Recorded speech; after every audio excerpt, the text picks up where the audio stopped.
I never thought I would be the guy who risked everything, and I mean everything, my home, my dignity, and even my legal identity, just for a chance at being loved. But here I am, and I honestly need you to tell me if I was a complete fool, or if you would have done the exact same thing if you were trapped in a body that felt like a prison. People look at a man in a wheelchair and they see a tragedy or a project, but they never see a man with desires. And when the opportunity came to swap lives with someone who had everything I lacked, I took it without hesitation, even knowing the cost. Was I wrong to steal a life that wasn't mine just to feel the touch of a woman who actually looked at me instead of through me? Before you judge, let me take you back to how this all started, because my life wasn't always a series of hospital walls and pitying glances. I grew up like anyone else until a car accident at 22 left me paralyzed from the waist down. And suddenly, the world I knew became a place of obstacles and closed doors. I had a decent settlement, a nice accessible apartment, and a remote job that paid well, but I was dying of loneliness. Every dating app one joined ended the same way. Either they wouldn't match with me at all, or the moment they saw the chair in the second photo, the conversation went cold. I remember one specific night where I spent 4 hours talking to a girl named Sarah.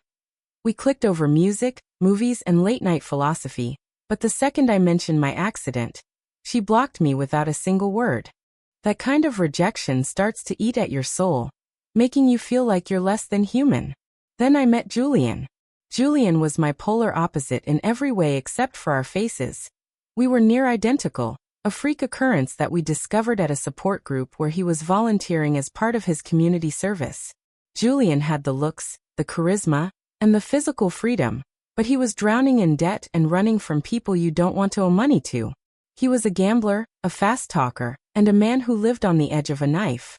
We became fast friends, or so I thought, but the friendship was built on a foundation of mutual envy. I envied his legs, his ability to just walk into a bar and be noticed, and he envied my bank account and the stability of my high-rise apartment. One night, over a bottle of expensive scotch in my living room, the air was thick with our shared frustrations. He was complaining about a guy named the Hammer, who wanted $30,000 by the end of the month, and I was complaining about the sheer silence of my existence. He looked at me, his eyes glazed with alcohol, and made a joke that turned into a dark reality. He said, "Leo, if we just swapped places, I could pay off my debts with your trust fund, and you could finally go out into the world as a man who stands tall." It sounded insane, but the more we talked, the more it felt like a lifeline for both of us. He showed me a photo of Elena, a woman he had met at a local library. She was stunning, with eyes that seemed to hold all the kindness the world had denied me. He told me she was the kind of woman who loved deeply and didn't care about status, but she only knew the able-bodied Julian. The plan was elaborate. I would go to a specialized clinic in Switzerland that was trialing an exoskeleton program he'd heard about through his volunteer work. Using his identity, so I wouldn't have to wait on the years-long list and bypass the legal red tape that usually restricted such trials. He would stay in my apartment, managing my finances through my laptop, which I taught him how to use, and acting as the eccentric, homebound version of me. I spent weeks teaching him how to move in the chair, how to position his legs so they looked lifeless, and how to handle the daily physical therapy sessions that I normally did at home. We practiced for hours in front of a mirror. I had to learn his walk, his slouch, and even the way he chewed his lip when he was nervous. In return, he taught me his history, his childhood stories, the names of his distant relatives, and every little detail about Elena, what she liked to eat, her favorite flowers, and the way she laughed at bad puns. I felt like a spy preparing for a deep cover mission. When I finally arrived in Switzerland, the physical pain of the exoskeleton trial was nothing compared to the mental weight of the lie. The technology was experimental. It involved sensors strapped to my torso and legs that responded to the slightest muscle movements in my upper body. The first week was hell. The metal rubbed my skin raw, and the computer system kept glitching, sending my legs into spasms. But I pushed through because I kept seeing Elena's face in my mind. The doctors there were amazed at my progress, thinking I was Julian, a man with a miraculous recovery potential. I spent 3 months in that clinic, training my body to work with the machine until I could walk with a natural gait, provided I wore long pants and heavy boots to hide the metal braces. I had to learn how to charge the batteries in secret, and how to recalibrate the sensors every morning. When I returned, I didn't go back to my city. I went to the small town where Julian had set up a life for me, living in a small, cozy cottage he had rented in his name using my money. Meeting Elena for the first time as Julian was the most terrifying moment of my life. I stood on her doorstep, my heart hammering against my ribs, fearing the exoskeleton would whine or click. But when she opened the door and her eyes lit up, she threw her arms around me. And for the first time in my adult life, I felt the weight of a woman's body against mine while standing on my own 2 feet. It was intoxicating. We spent months together. I remember a specific Tuesday when we went to a local fair. We walked for miles, and even though my back was screaming from the weight of the machinery, I didn't care. We ate cotton candy, played rigged carnival games, and watched the sunset from the top of a hill. I was living a dream, but every night I had to lock myself in the bathroom to peel off the metal and wires, looking at my real, lifeless legs in the mirror and sobbing. Back home, the real Julian was transforming into a parasite. Every time I checked my bank balance, more money was missing. 5,000 here, 10,000 there. He was buying designer clothes, hosting lavish parties in my name, and even invited my few remaining friends over, pretending he was Leo, who had suddenly become social.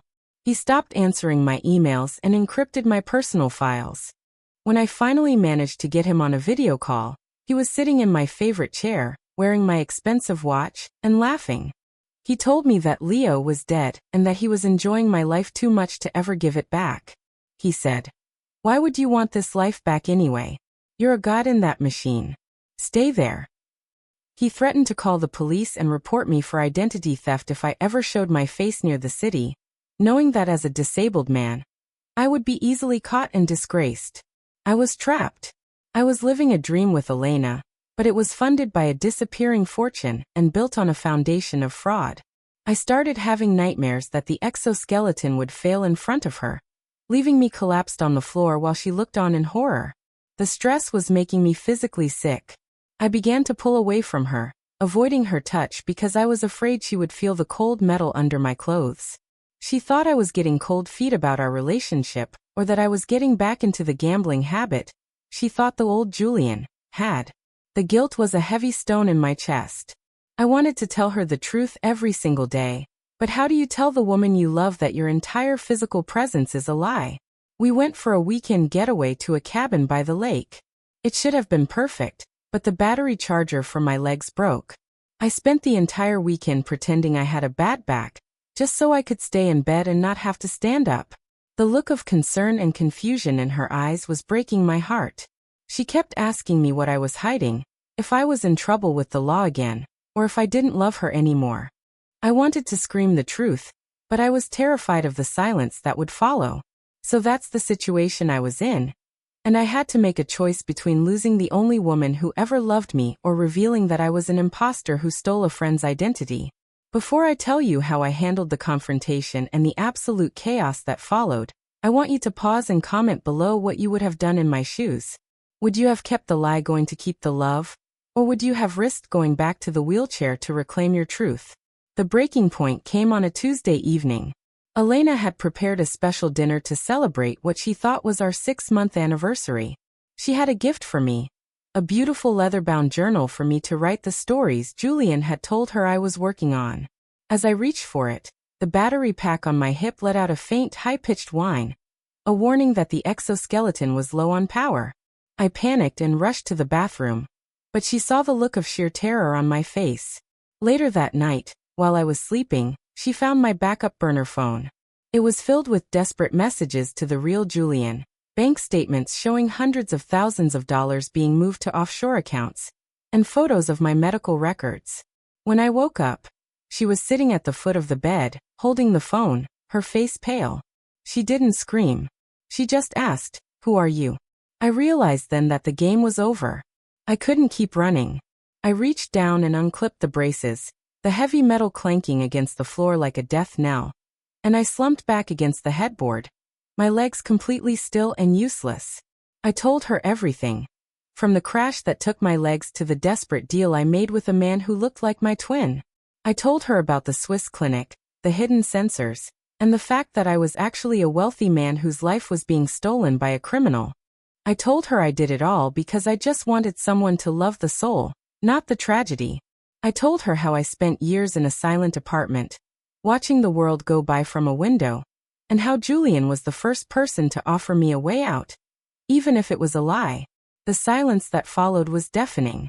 She looked at the metal braces on the floor like they were poisonous snakes. She looked at me, really looked at me, for the first time. Then she did something I never expected. She didn't walk out. She came over, sat on the edge of the bed, and touched my hand. "I love the man who walked with me in the woods," she whispered. "But I don't know if I can trust the man who lied to me every second of every day." But we had a bigger problem.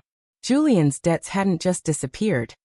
He had used my identity to take out even more loans from dangerous people, and they had tracked Julian to this town.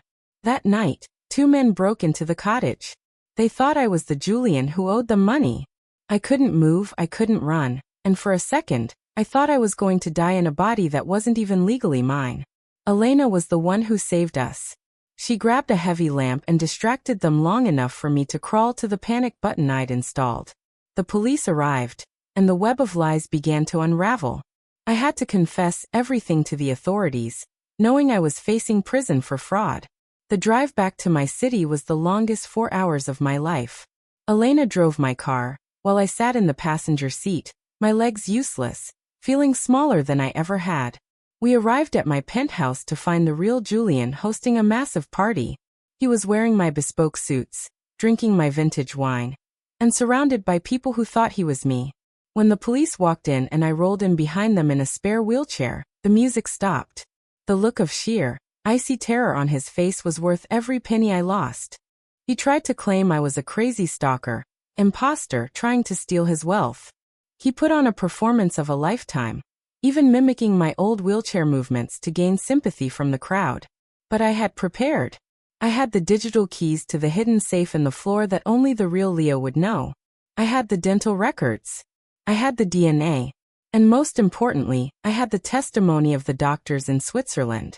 The police took him away in handcuffs while he screamed that I was the one who ruined his life. The aftermath was a legal nightmare that lasted for over a year. I was charged with identity fraud. And though I avoided prison because of the circumstances and the fact that I was the primary victim of Julian's embezzlement, I was fined a massive portion of my remaining wealth. My reputation was in tatters. My neighbors looked at me with even more pity than before. But as the dust settled, something strange happened. I was back in my chair, back in my apartment, but the silence was gone. Elena didn't leave. She told me that she couldn't marry Julian, the fake persona, but she wanted to get to know Leo, the man who was so lonely he'd build a machine just to be noticed. We started over. No lies, no exoskeletons, no pretenses. We went on dates where I stayed in my chair, and she realized that my personality hadn't changed, just my height. I learned that I didn't need to stand up to be a man worth loving. I realized that the perfect life I tried to steal was a hollow shell. And the love I found was real because it survived the destruction of the lie. It's funny how we think we need to be someone else to be worthy of happiness, only to find out that the right person will love the parts of us we try hardest to hide. Now, I spend my time advocating for better accessibility and helping others in the disabled community find their voice without needing a mask. Julian is still behind bars, and I hear he's not doing well without my bank account to protect him. If there's anything I learned from this mess, it's that you can't build a real life on a fake foundation, no matter how much it hurts to be yourself. True love doesn't need a miracle, it just needs the truth. Like this video if you were on my side and think I deserved a second chance at happiness. Subscribe for more stories like this where the truth is stranger than fiction, and please share your final thoughts on this whole mess in the comments section. Did I go too far, or was it worth it for the love I found? I'll see you all in the next story.